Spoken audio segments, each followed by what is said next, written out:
نحمده ونصلي على رسوله الكريم أما بعد فأعوذ بالله من الشيطان الرجيم بسم الله الرحمن الرحيم أفرأيت من اتخذ إلهه هواه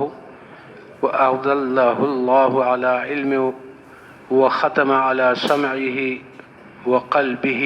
وجعل على بصره غشاوة۔ پچھلی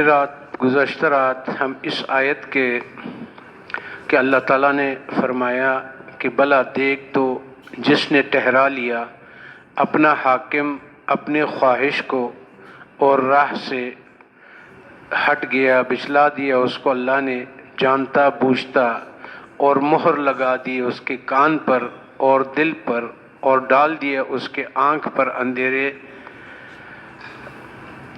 پھر کون راہ پر لے آئے اس کو اللہ کے سوا؟ تو افلا تذکرون، کیا تم اس پہ غور نہیں کرتے ہو؟ کل رات ہم نے اس حوالے سے مکتوبات ربانی سے بھی اسی سلسلے کے تھوڑی سی تشریح لیا تھا، اور حضرت مولانا رومی سے بھی لیا تھا۔ تو آج رات ہمارا جو مقام الحمدللہ ہے، اس درس کا اس کے ساتھ آخری سلسلہ ہے۔ آج ہمارے کسی زمانے میں ہم ایران میں تھے، میں 13-14 سال کا، تو والد صاحب نے فرمایا کہ آپ نے عصر کے نماز کے بعد مشکات شریف جو ہے وہ پڑھانا ہے، اور میں اس کی تشریح کروں گا، اور تو آپ وہ پڑھا لیجئے گا۔ تو میں اس کے الفاظ یاد کر کے میں آ جاتا تھا، میں پڑھا لیتا تھا۔ تو محمد عیسیٰ اللہ نے مجھے کہا کہ اصل بات یہ ہے کہ پہلے آپ خود اس کو سمجھ لو، اگر آپ کو سمجھ آ گیا نا تو پھر آپ سمجھ لو ہم بھی سمجھ جائیں گے، لیکن اگر آپ کو خود سمجھ نہیں آیا تو آپ جتنا بھی سنائیں گے ہمیں نہیں سمجھ آئے گا۔ تو میں نے تو بہت کوشش کی اس بات کا کہ پہلے خود سمجھو پھر آپ لوگوں کو سمجھا دوں، لیکن پہلے میں نہیں سمجھا تو آپ کو کیا سمجھا سکوں گا یا سمجھا سکا؟ کہ ہمارا جو بندگی کا کہ الحمدللہ کا یہ کہ ایک انسان دو مقامات ستائش کرتا ہے اس رب کا کہ جس نے سب کچھ اس کو دیا ہوا ہے، اور یہ انسان آیا جو آدم علیہ السلام نے پہلے یہاں سے عالم امر سے اپنا تعلق جوڑا تھا الحمدللہ سے۔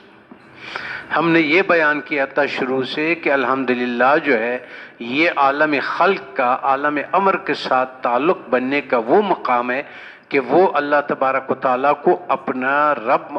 اپنا اللہ کو رب اور اپنا خالق سب کچھ مانتا ہے، اور اس کے سامنے سر اطاعت رکھ دیتا ہے۔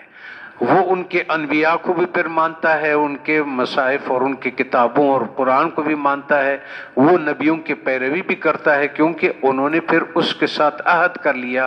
کہ میں بندہ ہوں اور آپ میرے رب ہے۔ اور بندگی کے دائرے میں وہ سارے باتیں ہوگی ہمارے کہ پرابلم کیا ہے، مشکلات اس راستے میں کیا آتا ہے۔ تو مشکلات کے سلسلے میں یہ تفصیل تھی کہ انسان کے عالم خلق اور عالم امر کے درمیان جو ہے وہ رکاوٹ جو ہے وہ انسان کا اپنے دل کی خرابی ہے۔ یہ بات ہوئی تھی کہ اس بندگی کا، غلامی کا، اطاعت کا، اور اس کا جو نہیں چل سکتا ہے اس راستے کے اوپر،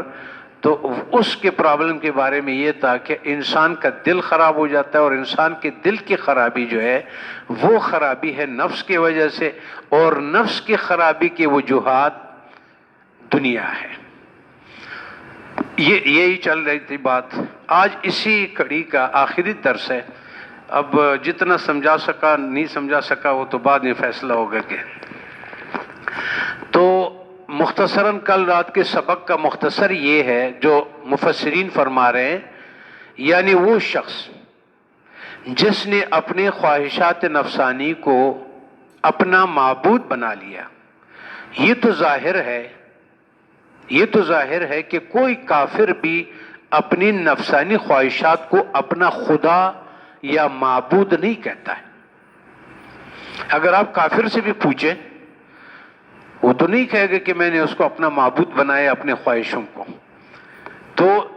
مفسرین فرما رہے ہیں کہ یہ تو ظاہر ہے کہ کوئی کافر بھی اپنی نفسانی خواہشات کو اپنا خدا یا اپنا معبود نہیں کہتا، مگر قرآن کریم کی اس آیت نے بتلایا کہ مگر قرآن مجید کی اس آیت نے بتلایا کہ عبادت در حقیقت اطاعت کا نام ہے، فرمان برداری ماننے کی بات ہے۔ جو شخص خدا کی اطاعت کے مقابلے میں کسی دوسرے کی اطاعت اختیار کرے وہی اس کا محبوب کہلائے گا۔ تو جس شخص کو اپنے نفس کے زبان سے اپنا معبود نہ کہے مگر حقیقت وہی اس کا معبود ہوا، جس چیز نے ان کو اللہ تعالیٰ کی اطاعت سے دل کو روک دیا اور دل پہ کنٹرول حاصل کر لیا، وہ اس دل کو چلا رہا ہے، تو بھلے وہ زبان سے یہ اقرار نہ کرے کہ میرے معبود یہ ہے، لیکن اس کا حقیقت میں اللہ کی یہاں اس کا حساب ہوگا کہ یہ تو میرا نہیں بندگی غلامی کرتا ہے، یہ اپنے خواہشات نفسانی کا کرتا ہے، بھلے وہ اس کو لفظ دے یا نہ دے۔ وہ اس میں خدا کا حکم مانے کے بجائے اپنے نفس کی پیروی کرے تو وہ اپنے نفس کو زبان سے اپنا معبود نہ کہے مگر حقیقتاً وہی اس کا معبود ہوا۔ یہ تو سمجھ آ گئی کافی حد تک۔ اس میں خواہشات نفسانی کو بتوں سے تعبیر کیا گیا کہ جس طرح کافر خدا کو مانتا ہے لیکن وہ کہتا ہے کہ یہ بت میرا اس چیز کا خدا ہے، نعوذ باللہ، یہ اس چیز کا خدا ہے، یہ اس چیز کا خدا ہے، لیکن خدا کو وہ مانتا ہے۔ تو یہ جو ہمارے خواہشات ہے، جس طرح سے مولانا فرماتے جس طرح خانہ کعبہ میں 360 بت تھے، اس طرح سے ہمارے دل بھرے ہوئے اسی طرح سے، اور اس دل کے اوپر جب تک بہار دین محمدی صلی اللہ علیہ وسلم نہیں آتا، اس کا حکومت قائم نہیں ہوتا، اس کے اطاعت قائم نہیں ہوتا، قرآن و سنت کا، تو اس وقت تک بتوں کا جس طرح خانہ کعبہ میں بھرے ہوا تھا وہ بھرا ہوا تھا، اس سے 360 سے، تو آپ کا مولانا فرماتے اس سے بھی بہت زیادہ خواہشات میں اس میں بتیں ہیں۔ تو اس میں خواہشات نفسانی کو بتوں سے تعبیر کیا ہے، جس نے اپنی خواہشات کو ہی امام وہ مقتدا بنا لیا ہے۔ جس طرح ہم نماز میں کسی کو آگے کر لیتے ہیں، ہم اس کو کیا کہتے ہیں؟ یہ ہمارا امام ہے، ہم اس کے پیچھے اقتدا کر لیتے ہیں۔ تو اسی طرح ہمارے دل کے مسجد میں بھی ہم نے ایک امام بنایا ہوا ہے جو ہمارے خواہشات ہیں، اور اس نے جو الحمدللہ ہے بندگی کا جو شکر اور ستائش اور اللہ تعالیٰ کے اطاعت کا جو مقام ہے، اس سے ہم گر جاتے ہیں۔ پڑھ تو رہے ہیں نماز میں الحمدللہ، لیکن اس الحمدللہ کا ہمارے معنویت کے ساتھ، دل کے ساتھ اس کا تعلق نہیں ہے، تو ہم اس میں سے گزر جاتے ہیں۔ تو خواہشات کو ہی امام و مقتدا بنا لیا اور ان کے پیچھے چلنے لگا، تو گویا یہ خواہشات ہی اس کے بت ہے۔ حضرت ابو امامہ رضی اللہ تعالیٰ عنہ نے فرمایا کہ میں نے رسول اللہ صلی اللہ علیہ وسلم سے سنا ہے کہ زیر آسمان دنیا میں جتنے معبودوں کی عبادت کی گئی ہے ان میں سب سے زیادہ مبغوض اللہ کے نزدیک ہوا ہے۔ لکڑی کا بنایا ہوگا لوگوں نے، بتوں نے پتھر سے بنایا، سب چیزوں سے بتایا، لیکن رسول اللہ صلی اللہ علیہ وسلم نے فرمایا جو مجھے سب سے بڑا نظر آیا، سب سے برا بت، وہ جو ان لوگوں نے اپنے دلوں میں اپنے خواہشات کو بت بنایا ہوا تھا۔ تو اس میں سب سے زیادہ مبغوض اللہ کے نزدیک ہوا ہے، یعنی خواہش نفسانی۔ حضرت شداد بن اوس رضی اللہ تعالیٰ عنہ سے روایت ہے کہ رسول اللہ صلی اللہ علیہ وسلم نے فرمایا کہ دانشمند وہ شخص ہے،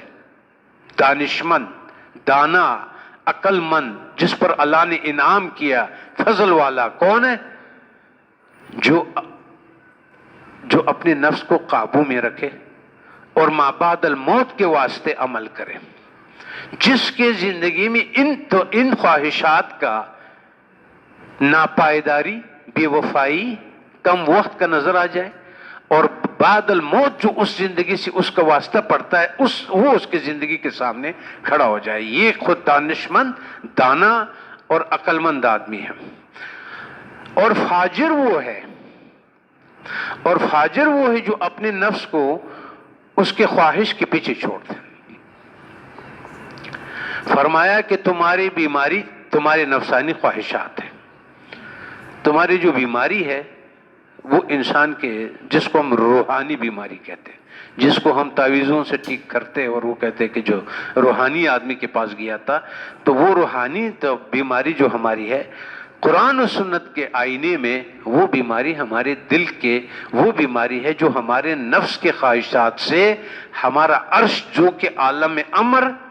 اور عالم خلق کے درمیان جو ہمارا عرش تھا، اس میں خرابی آ جائے اس خواہشات کی وجہ سے. ہاں، اگر تم نے ان کے مخالفت کرو تو یہ بیماری ہی تمہاری دوا ہے. جب آپ اس کا علاج چاہتے ہو تو جب نفس کے خواہشات کے خلاف کرو گے، دوائی اسی میں ہے.